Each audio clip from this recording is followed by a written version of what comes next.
एकल अभियान के 3 दिवसीय प्रशिक्षण शिविर का उद्घाटन सत्र आज शुक्रवार को सितारगंज स्थित महाराजा अग्रसेन ट्रस्ट के सभागार में मुख्य अतिथि सितारगंज नगर पालिका चेयरमैन हरीश दुबे व मुख्य वक्ता वरिष्ठ प्रचारक स्नेहपाल के साथ कार्यक्रम प्रभारी संतोष मिश्रा ने संयुक्त रूप से मर्यादा पुरुषोत्तम भगवान श्री राम व मां भारती के चित्र के सम्मुख दीप प्रज्वलित कर किया। मुख्य वक्ता स्नेहपाल ने विस्तार से प्रशिक्षण में आई नवीन बहनों को संबोधित कर कहा कि प्रशिक्षण वर्ग हमारे जीवन में बदलाव लाते हैं। वर्ग में समय का महत्व, संस्कृति का महत्व, राष्ट्र प्रेम और जनजाति बहुल क्षेत्र में अशिक्षित बच्चों को शिक्षित करने, उनके जीवन स्तर को ऊंचा उठाने के साथ साथ पंचमुखी शिक्षा के बारे में बताया। वर्ग के अंतर्गत प्रातः 5:30 से रात्रि 10 बजे तक की दिनचर्या बेहद ही सुंदर तरीके से समय के सदुपयोग के साथ निर्धारित व अनुपालित की जाती है।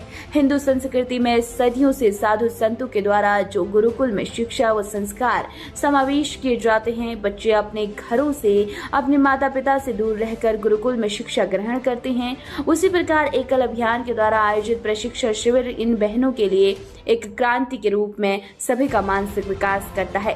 प्रशिक्षण प्राप्त करने के बाद अपने अपने क्षेत्रों में जाकर एकल की बहनें ग्रामीण अंचलों में एकल विद्यालय में जाकर पंचमुखी शिक्षा के माध्यम से दुर्गम, अति दुर्गम क्षेत्रों में छोटे छोटे बच्चों के जीवन में प्रकाशमय करेंगी। नवीन कार्यकर्ताओं के प्रशिक्षण में प्रदेश भर से एकल के कार्यकर्ता सितारगंज पहुंचे थे।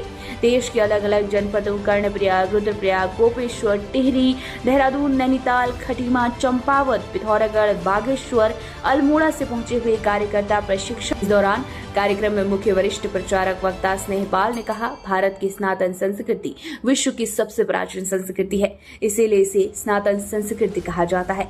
जिस परंपराओं के कमजोर पड़ने से हमारी संस्कृति कमजोर पड़ी है।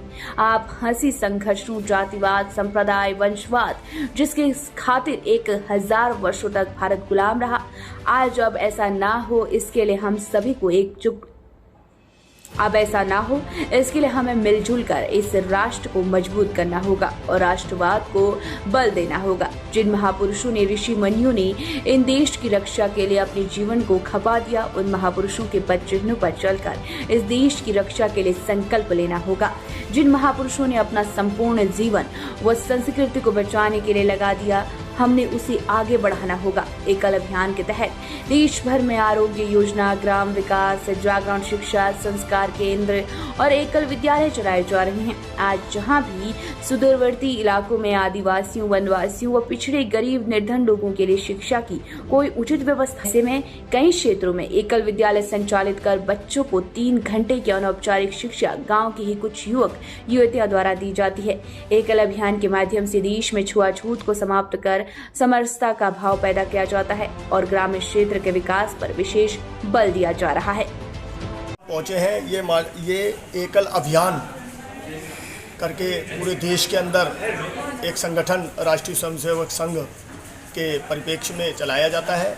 इस संगठन का मुख्य उद्देश्य है, यदि बच्चे विद्यालय तक नहीं पहुंच पाते हैं तो विद्यालय स्वयं बच्चों तक पहुंचता है, ऐसा संकल्प लेकर पूरे देश के अंदर चलाया जाता है। आज यहाँ आचार्य वर्ग लगा हुआ है, ये 4 अक्टूबर तक चलेगा और इस कार्यक्रम में आज मैं उपस्थित होता हूँ। मुख्य उद्देश्य ये रहता है कि ऐसा संगठन तैयार करा जाए कि कोई बच्चे जो है कि पढ़ाई से अछूते ना रह जाए। ऐसे बच्चों को खोजकर विद्यालय में लाया जाता है और उनकी पढ़ाई की पूरी व्यवस्था करी जाती है।